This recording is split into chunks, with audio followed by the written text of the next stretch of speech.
campus. I teach high school English. Been teaching here for 10 years, and just want to thank Heather and Mern and the administration at Frontier as well, my bosses, for allowing me to take the opportunity to present on the topic of engagement today.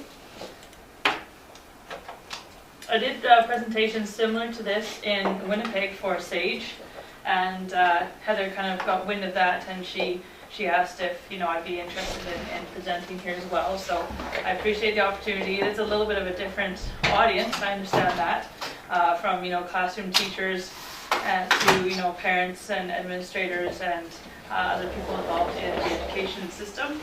But hopefully this is something that is of interest to you, or something that you can take something away from today, from the perspective of a teacher in the classroom with the students that we're all here about. So looking at engagement, we've heard a lot of definitions, I guess, of the word. As an English teacher, I try not to be too obvious and textbook and go back to the dictionary for definitions. And having said that, though, I do appreciate Mr. Santos discussing this morning about drawing forth what is already within, and I have to strongly agree with his definition there, talking about engagement. I think it's the process of connecting with something in a very personal way, maybe in a public forum, but it's that personal connection that is individual to the student and the person sitting in the classroom, or the person sitting in their house, in their home, in the community. That's what engagement is. Connecting in a certain way because of previous or already existing knowledge, perspectives, opinions, observations, those kinds of things. And having some sort of active relationship. And I don't mean active necessarily in the kinesthetic sense, but having it could be an intellectual relationship, or kind of reflecting on something, but some sort of active relationship with something that's being presented, whether it be an activity, a text, an opportunity of some sort. So I guess that's not a very succinct definition, but it's one of those words and topics and themes where the more you try and pin it down, the bigger it gets. So I think we've kind of, we've established that already today. Second point I want to make is that engagement is critical to learning, from comprehension in the sense of understanding, as well as retention. Real learning is not achieved if there's no engagement with the subject, with the topic. And then in order to retain that information, the idea of engagement, a person is able to kind of pull that information back or apply it if they've engaged in it in some way while learning it. It's also very critical to the development of the individual, and the physical development, social, emotional, intellectual, spiritual, what have you, development of the individual as a human being, as they mature, as they become a citizen. I think engagement is critical to those areas as well. I think learning has to be alive. I strongly believe that. We do the by rote type of activities. We do the basic meat and potato skills in our classrooms, but largely it has to be alive, otherwise there's really no point in doing it, and the students don't take anything away from it. And engagement brings life to that learning. Just looking at the responsibility of formal education, because I am part of the system, talking about grassroots. I don't know how much more grassrootish you can get. Being in the classroom with the students, I was just running back there after this morning's opening remarks and keynote speech about going and supervising grade 9 exams and telling them to put their iPods and their phones away. So, right kind of on the front lines of where these kids are at and working with them and seeing what works and what doesn't, what the challenges are, what students' needs are as well.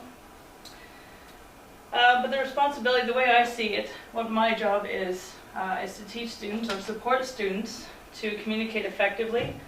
And this can be, as mundane as, there is an audience, who is your audience, but also in the form of just informal, everyday, effective communication as well. Teach students to think and express themselves critically, and also to think and express themselves creatively. And I think that balance is necessary for any student who's maturing as an active participant in society. Another responsibility of formal education is to work to increase resiliency. A number of people talked about the toxic stress, and something I see every day, unfortunately, with our students. And in doing this, in presenting the curriculum in such a way and delivering it in a creative way or an engaging way, I think we can work to empower students and kind of combat that toxic stress and kind of build the resiliency that these type of connections and relationships do.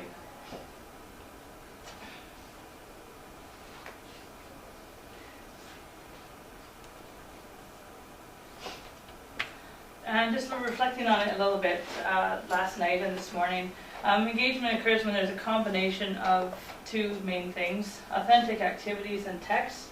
It's got to be real. The piece there's certain texts that when I started working here, you dust them off the shelves, and you remember George Ennison or Barry Phillips, who back in the day may have taught them to the classes, and that all teachers had to, there were certain texts that were taught in high schools. And I think now we've kind of gone beyond that. We still have the classics, and there is a lot to be said for the themes and the development of characters and things like that we can take from the classics.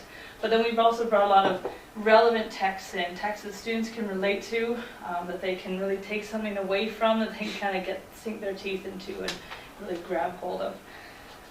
So they have to be relevant to the students and relatable as well.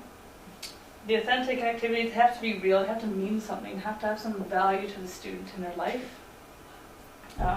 Has to be something within their frame of reference, which is, and all respect to some of the big writers and big people in literature, but say for our students here at FCI, Margaret Atwood, Margaret Lawrence, not terribly relatable. For our kids, certain themes, yes, but overall, if I was to plop down the Stone Angel and say, this is our reading for this semester, I might lose some people along the way. So just picking texts or choosing texts that are relatable and relevant and within the student's frame of reference.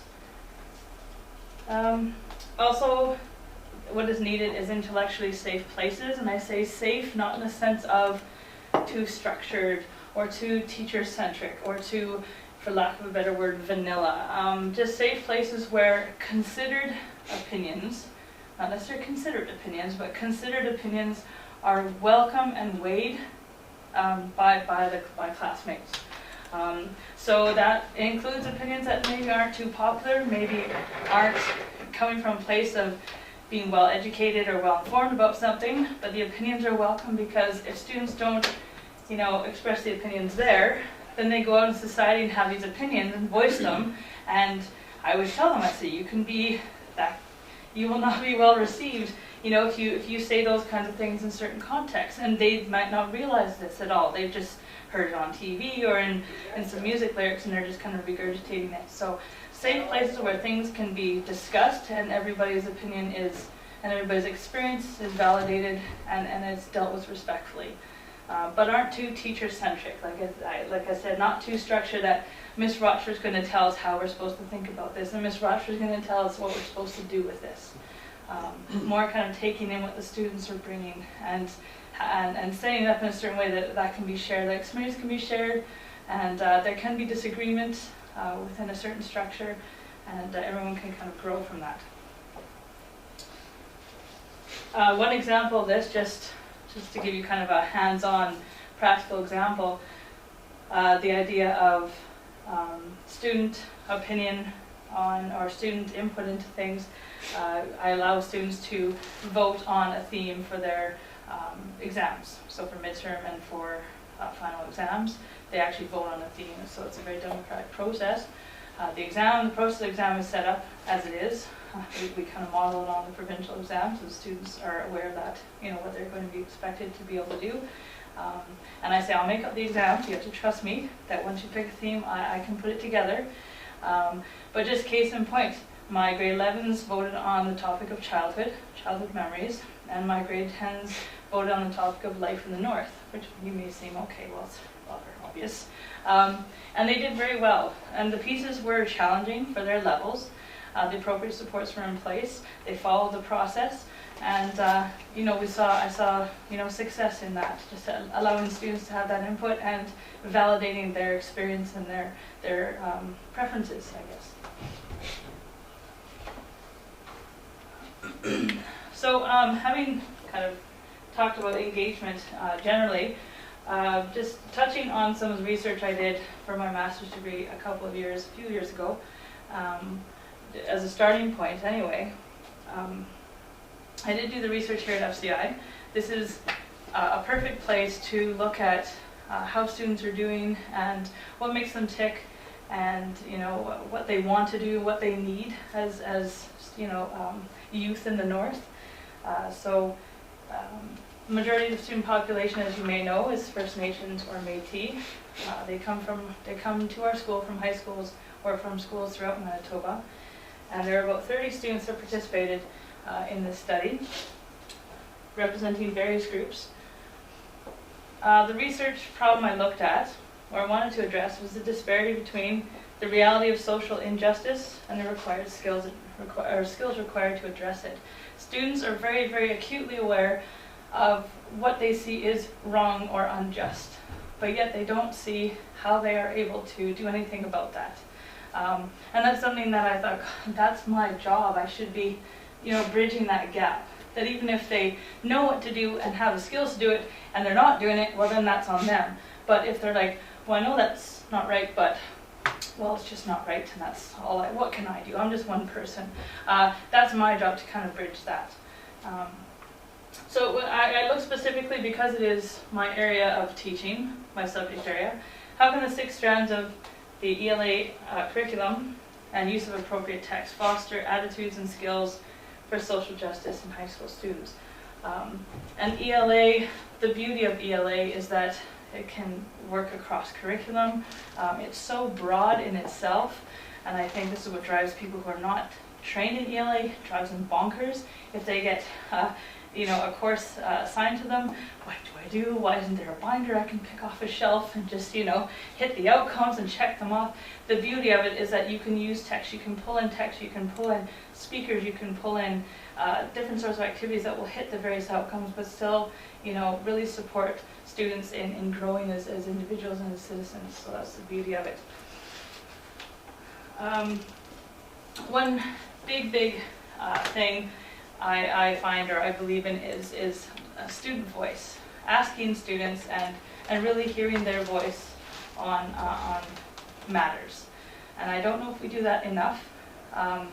And even if we're doing it individually, are they listened to? And I think students feel very validated, feel very empowered when they feel that they, are being listened to, that their ideas and there's great ideas, and then there's the criticisms, and you have to have one with the other. Exit surveys in classrooms I do, and you have to be open to that criticism. Miss Rochford, I think you should have done this better. Yeah, I should have. If you're pointing that out, instead of justifying, well, no, I think you should have done this. But they're the first to look at themselves and say, this is what I need to do, but just to kind of have that student voice. So in my research, I use a number of different methods: survey, journals, interviews, focus group sessions. And because they already knew me, they were very open and willing to discuss things, whereas maybe an outside researcher might have run into, who is this person? The students were very open about talking about, whether or not they felt high school courses really prepared them for what they considered real life. And that was very telling to me, because I feel that what I do to my classroom should not just be relevant in these 4 walls, it should extend beyond. Even Shakespeare, which I'll get to later. So just, briefly, some of the activities that we do, and it depends, it differs on the year-to-year basis, it depends on the text that we're looking at. Representing activities so they're kinesthetically involved in something and showing their learning. This again was a student choice. We dealt with the Cowboys and Indians, the story of the shooting of J.J. Harper by Gordon Sinclair, a Winnipeg based event, and the book. And students decided, we want to do something about this. So we're looking at the idea of racism. They said, we want to do a demonstration. We want to do a protest. Actually, they said protest. And I said, protest? Well, and I said, how can we make this so it's expressing that you're, not happy with what goes on in the status quo. And so we shared stories, and some of the stories they shared were quite intense, their personal experience with racism and things like that. And so well, now you have that, there's acknowledgement of the injustice. What can now we do? Because a lot of times we get to the step of, we talk about the topic racism, we define it, we give examples. In their mind, it happens to Aboriginal people and Black people, and that's where it ends, you know what I mean? So that frame of reference, really pushing those boundaries and opening up their window, and that's where it stops, like, oh, that's bad, and that's it. So what I wanted them to do is now take to the next step. What can we do? What can you do as one person, one little person in northern Manitoba? Because it starts with us, and they want to do the demonstration. So they made signs, they made speeches, and they were out there in -25. As you can see, they've got their winter clothes on. The gentleman on the right didn't really do much else for my class, but he wrote a speech. He got a hold of a megaphone, and he gave a speech in front of the student body. So, I mean, they're engaged. It's a physical engagement, it's an intellectual, they have to do research, they have to look at statistics. They made up brochures and pamphlets, which some students handed out the front doors of the school. They gave speeches, they were walking around with signs, that they created what's going to be the best way to capture people's attention. What color should we use? If I'm having a banner, who else is going to be with me on the other side? What's it going to say? What do we want the people to take away from this? So it's quite powerful. Just to see, and these are things that I didn't assign jobs and say, you are going to give a speech. You are going to have, it was a student-led activity. And so he actually, that's Wilbur Wood, I believe, picked up the megaphone, and he decided, he got it from the gym, and he stood there and, with a sheet in front of his face and hands shaking, but he did it, and it was his choice to do that. And he felt that he had to do that for this particular activity. So they kind of held up traffic between the Linklau and the school for the afternoon break, I believe. And you see students in the background kind of wondering what the heck is going on. And, like anything new happening from, outside the same old routine, they're waiting to see if something's going to happen. So students did pay attention, and you should see some of them walking away holding the brochures, and the people, the class that, I think it was grade 12s that did that, or put on the demonstration. There was a certain gratification seeing that people were paying attention, people were reading, people were listening to what they had to say. So there's a great deal of engagement there. So the idea that, you can, do these types of things, you can engage this way. It doesn't have to be some, you see protest or demonstrations on TV, some of them in the news, they get this in their head that it might be violent, or there might be tear gas involved. Not necessarily, there's ways of doing this. And since then, we've had Adil No More, which just kind of really supports, what the students did there, that it can be peaceful, you can make a statement that's quite powerful. Something else a little different, again, kinesthetic, not so much on not as great a level. Students did a debate on post-secondary funding for Aboriginal students based on a play, Education Is Our Right by Drew Hayden Taylor. He takes the traditional story of the Christmas Carol, and he has twisted it, so that it's the spirit of education past, dealing with residential schools, spirit of education present, spirit of education future, and really deals with some big issues. So the students were looking at post-secondary funding. If they're in grade 11, this is coming up, this is soon. So they got to kind of sink their teeth into, discussing the issue, back and forth, realizing that in disagreement, there doesn't have to be discord. You can disagree, and it's not a personal affront to me. We just disagree, which a lot of them have not learned. In fact, they've learned the opposite, coming from some of the homes they do. And so just kind of working through that process. And a lot of these students are now parents. So we talked about what are students taking away. Some of them, yes, are going on to post-secondary. I looked down the table when I was just preparing at lunchtime, and I saw at least 3 of these students now who are parents. And we're thinking, well, what are they passing on to their children? How are they raising their children after having these kinds of experiences? What are they teaching them is important, and what they can do with their voice? Another good thing about these types of activities, they're naturally differentiated. And I thought of that this morning as one of the speakers was talking. They're naturally differentiated. So you might have a student that has got a ton of things to say, like Mr. Nolan Jacobson there. And you might have a student that's not too, kind of shaky on the topic, not too sure, maybe missed a couple days when we're reading the plays, but not too sure what's going on. But they can come in and sit at the table and right away are receiving credit for sitting with their team or their side on the debate. And then you have people who just need to get all this stuff off their chest and really articulate something that's been on their mind and that they feel strongly about. So everyone is involved in some way. You've got people that maybe aren't as verbal that can be making the points for their team because there's a prep time ahead of the debate where they can make points and do some research. So you have people who are strong in those areas that maybe aren't as comfortable speaking who can all take part in that way. And the idea of argument is pretty, we all argue, it's a natural thing. So just giving that some structure in the debate setting and students become engaged in the because they're taking a real topic that might be facing them, in a year or 2 years as they graduate, and kind of being able to kind of hash it out in the classroom with peers, as well as getting outside input.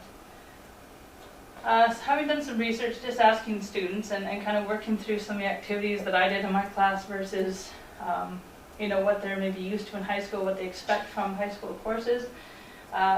Students told me they understand, they have an understanding of these social justice issues. It's inherent.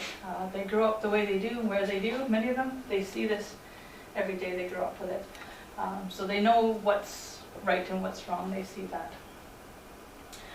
Necessity to make learning meaningful by applying knowledge in the public forum. In order for it really to be, the students acknowledge the value of it and the importance of it, there needs to be some public forum where they can show their learning. If they just kind of write it on a test or if it's some activity they hand in to me and then I mark it and they never pick it up at the end of the year and they're like, just throw it away, Mr. Rochford, it's not meaningful. But if it's done in some sort of public forum, I don't mean out there on the highway, but just in some way, even in the hallways of the school, it kind of gains that meaning for them.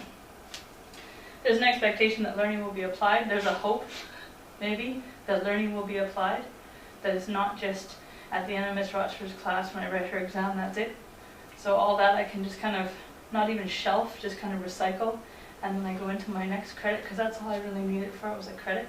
They do have that kind of hope that it will be applied, it would be meaningful to them, otherwise why are we here, kind of thing.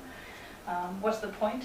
When am I going to use this? I mean, that's almost an overused, kind of question, but it's a fair point. And the responsibility of formal education, which I brought up before, making that connection to real life, to their lives. And it gives that stimulation and gratification that one of the speakers was speaking about this morning, that teenagers need. If they're out there, it's a bit of an adrenaline rush to be out there holding a megaphone, speaking in front of your peers. And if that's what they're looking for, because they're looking for adrenaline rushes, there it is. Holding a sign, having people look at you, handing things out, feeling that importance, gives them that. Being able to argue with someone in class remarks and stand up and look down on them and argue a point, it can kind of fulfill some of those as well, without some of the social complications that come with other ways. Implications of my research hopefully provide fodder for professional reflection. I know for me, I'm still reflecting on it. That was a couple of years ago. So whenever I'm in the process of designing my courses for second semester right now. What text am I going to use? How am I going to teach it? What can I bring in to this unit? Do I do it thematically? Looking at this. So even in our planning, hopefully that this will guide, looking at engagement and what engages students will guide planning. Looking at practical resource for educators. When I was doing the research, I saw a lot of research done in the areas of the social sciences, specifically social studies, in regards to student engagement and authentic activities, because social studies lends itself naturally more towards, one of our teachers took the kids to the courtroom because they're looking at the system of government and the justice system. So it lends itself more naturally. But in the area of English language arts, there wasn't as much professional research. And so this was kind of more, if we're English teachers looking at it, or looking at literacy across the curriculum, which hits the social sciences and maths and sciences and everything else, this could kind of, be a starting point. And finally, a catalyst for improvement in curriculum delivery. Instead of just kind of teaching and having the chapter questions or the unit little review, you know, how can you kind of maybe substitute something, an activity, instead of, you know, the old pencil and paper type assessments. An activity where they can actually show what they've learned instead of, okay, oh my gosh, what did it say on that page and who was saying that line?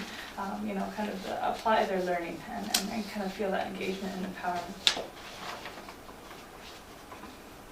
So in the sense of keeping it practical, because I'm all about keeping it practical, staring down Monday morning.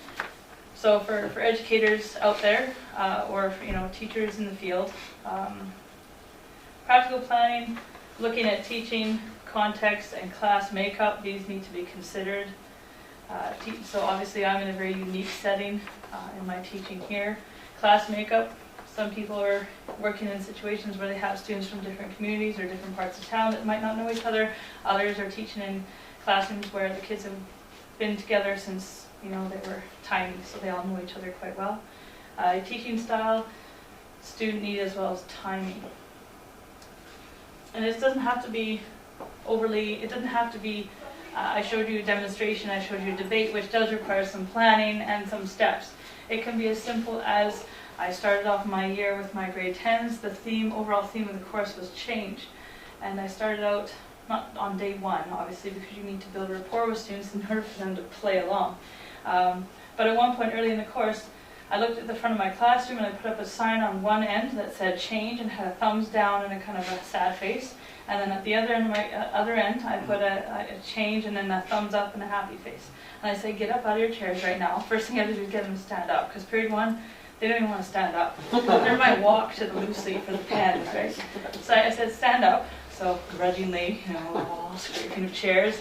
And I said, now walk to a place, imagine that's a spectrum, or imagine that's, you know, where do you fit? I said, I don't all just want to see you piled in the middle, because that's a cop-out. I said, where do you honestly? I said, based on the changes, based on how, you know, how your life has been, what has change meant to you? I said, you know, we've all had good and bad. I said, but generally speaking, when you hear the word change, or when you know something's going to change, what's your initial reaction? Where do you feel? Where do you fit? And so I got them to stand wherever it was. And yes, some of them were doubled up 3 deep. Some of them were kind of off on their own. And I said, now look at the people around you and look at where you fit on this spectrum. I said, no, for better or for worse. It's not an assessment thing. I said, but, you know, look at where you fit. Look at people's experiences. And so just even that involves 2 pieces of paper. You don't have to print them off. I mean, you can just write, you know, change good, change bad, whatever, and get them to do that. And that's kind of, and so there is a sense, there's a bit of engagement, because they actually have to physically make a decision and commit to where they are, and then they have to kind of look and see how they fit with other people. So I know I'm not the only one that is not so happy about change. You know, I'm not, oh look at me, guys. You know, I love it. You should come talk to me if you're having troubles. So, you know, even that is very, very simple. So it doesn't have to be grand and elaborate. It can be as simple as that.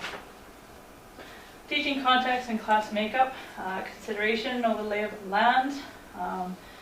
Spend a year, let's say first year on the job, you kind of get a feel for everything that's going on, know what's happening, know what is expected.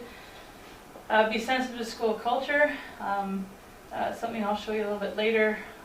We have a student body who, grandparents, some parents and grandparents especially affected by, say, the residential school system. So be aware that, you know, that is acting upon some of our students' memories and perspectives on things. So it's just an example, so different things that you need to be aware of. Provide appropriate information to staff and other people, not only so they can come out and support students. I know for the demonstration we had some people out filming, some staff came out and asked students what they were up to and took brochures, and the kids get a big kick out of that. Like, hey, look, we're teaching them something, you know? Sorry, we're doing it. But also on the other flip side, even some people in the system, they maybe associate, when it's a demonstration, they thought, oh, just don't break any windows. I said, oh my goodness, what do you think we're going to be doing? So that idea of, you know, those and it's a perspective, you know, on things, and just to kind of make sure people are aware of what you're doing so they can support and be very clear on what's happening. And know your students. as well. Know what they're willing to do. Know what, know the ones that are kind of, not too sure, need a little bit of support and prodding, and know the risks they're willing to take. Teaching style, everyone has their own teaching style. Mine sometimes maybe a little more avant-garde than other people's. And it's just your comfort and I guess your personality and everything else that plays into teaching style. So choose what works for you. Even that simple pieces of paper, that might be the extent people do, but you know what, for that day, those kids, they were with you on that day. They saw something, they felt something. Provide structure and get out of the way. Firm believer in that. The sense of top down, I am the expert, now I'm going to fill your head with something you need to know. I don't agree with at all. In fact, I think I learn more from kids or get more out of classes that I teach than the kids ever do, which is kind of sad, but I really, I enjoy what I do, and I'm learning from them every day, even the kids I've taught for 3-4 years, learning all the time.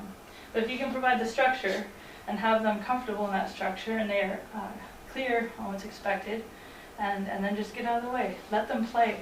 And I think using the word play, I use it in the sense of something that's very, very necessary. If you think of how we learn as young children, play is essential.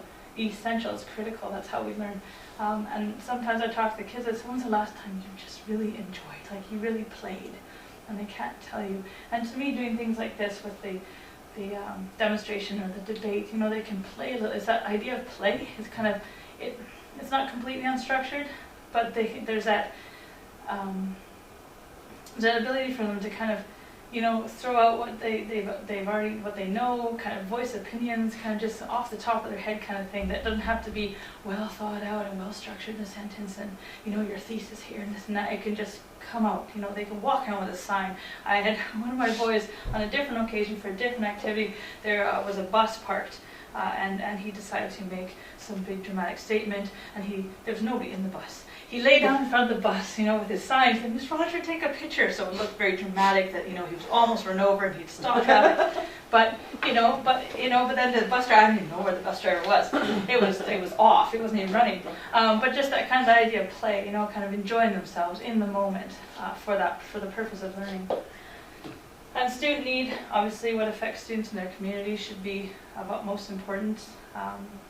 Identify specific questions or concerns students have, because they're all always underlined. Consider what can be addressed via curriculum. Some things can't be, you can't fix everything, but you can hit, some major concerns and interests. Timing is important. You can't, take off on one of these larger activities, right at the beginning with kids. You have to build a rapport. You have to kind of build a classroom culture. Create an open and safe space, again, through discussion, a lot of discussion, and a lot of willingness to let the students lead those discussions. I do a lot of standing at the board, recording what students are doing and provoking them. I don't just stand and record, I provoke them, and verbally. So if they say something that's like, well, why, or I question, and then stuff will come out of that, and that leads on to way with that. And so we'll and sometimes I'll just throw stuff out there just to kind of piss them off, literally, part of my expression. And because you get a response to that. Miss Roger, you can't say that. Why not? Why can't I say that? Not that I believe it, but I'm trying to get them to come, bring me something, give me something to share with other people. So again, get comfortable before you stretch any teacher, your teaching style. Try to do something small, before you jump into something big. Capitalize on what's current. So a Facebook article going around about 7 cases of Ebola in Brandon. That goes back to the critical thinking. And the kids, Miss, did you know? And they're sharing it on Facebook. Oh, God, help us. I said, really? Where did you get your news? Facebook. I said, did you check any other source? No. Just the idea. So that not only creative side of things, but the critical thinking. Question. Respect. This is not just kind of giving them free license, but do question. Check your sources. So going into activities that have worked, I'm going to take this time to flash some text titles at you. The Tempest, which is good old Shakespeare. We did an activity which involved Caliban and Prospero being able to meet each other in the context of a talk show. So Boyd and Caliban have a lot of stuff to get off his chest. Being, you know, the kind of downtrodden native inhabitant of the island, and so that was interesting. Students had, you know, signs, you know, when to clap, when to boo, and things like that. But they were able to bring the characters to life in that sense, and kind of really, the characters actually portray injustices that continue to this day, which is why, you know, I still go to Shakespeare, and we still trot Shakespeare out, because the students get a lot out of some of the themes. Othello, racism. Okay, you've got characters in there, you can have those kind of discussions. And another more classic text, I guess, George Orwell's Animal Farm.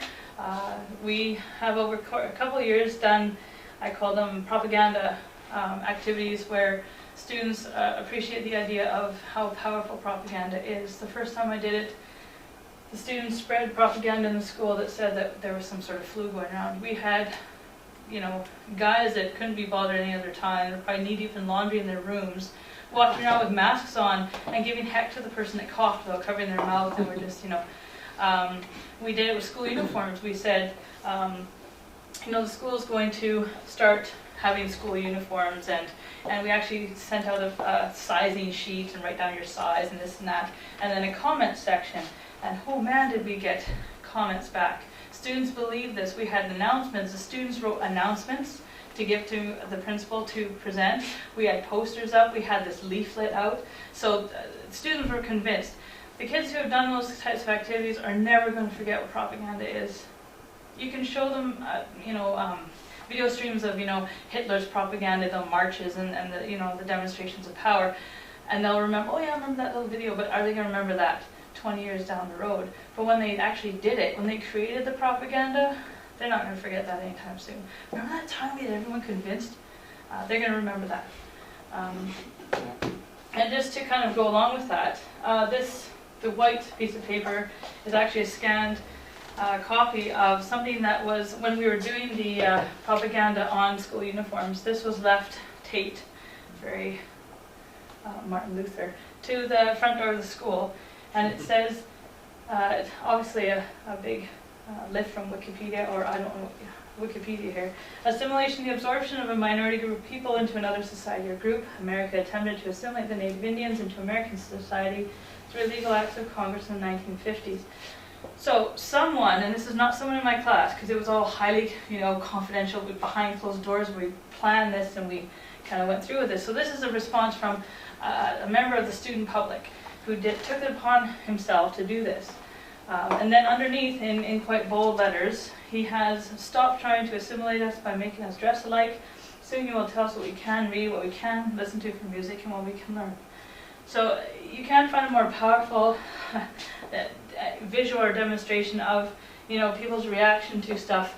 And even though this student was not engaged in the actual activity that we put on as a class, he was definitely engaged in the rebuttal to said activity in a big way. I couldn't believe when I saw it. It's like, oh my gosh, you guys have achieved your purpose. Whatever the purpose of this was, you have just achieved it. Now go tell him the good news, because this is not, you know, it was an experiment. So it was very powerful. Again, other texts, you know, we talk about relatable texts. Willow and Twig, looking at the child welfare system, poverty, child poverty, Aboriginal, from an Aboriginal perspective, and written from the child's perspective herself. Willow and Twig, you can do with a grade 9 or 10. Who Will Tell My Brother? And it's still, after a number of years of being in publication, very relevant, the idea of using Aboriginal mascots or First Nations mascots for teams and schools and things like that. So very relevant to the students, and bullying comes into it. Farewell, the students howl through this. Any student who's lived on reserve, it is so, the humor in it is Ian Ross, Manitoba author. The students laugh the way through this, and it's a beautiful example of how you've got humor, that the idea of comedy and humor to show or to kind of couch some really, really serious issues around welfare, which is Farewell. It's a play on welfare, addictions, poverty, and other, you know, really serious things they're facing some of our youth in the north, but all kind of in this structure of some really humorous characters and really humorous situations. So some good stuff. So I'm at my time, or just a little bit over my time. I apologize. But I work at the high school. I'm a full-time teacher here, but I'm very happy to attend forums like this and listen to research and what other people in the system or in the field have to say. But myself, I like to kind of put myself out there as a resource for people working in schools, teachers, parents. We are looking at through even on the grad advisor, working with the community members and things like that, even for getting our graduates kind of out in the community and things like that, and having those connections. But definitely just to go back to engagement, thinking about what kind of world we're preparing them for.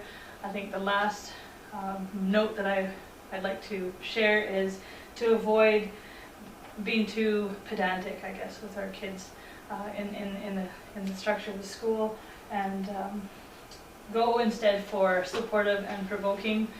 Supportive especially. Foster the genuine, authentic, as Ray said, not superficial, because the kids see right through that. They see right through.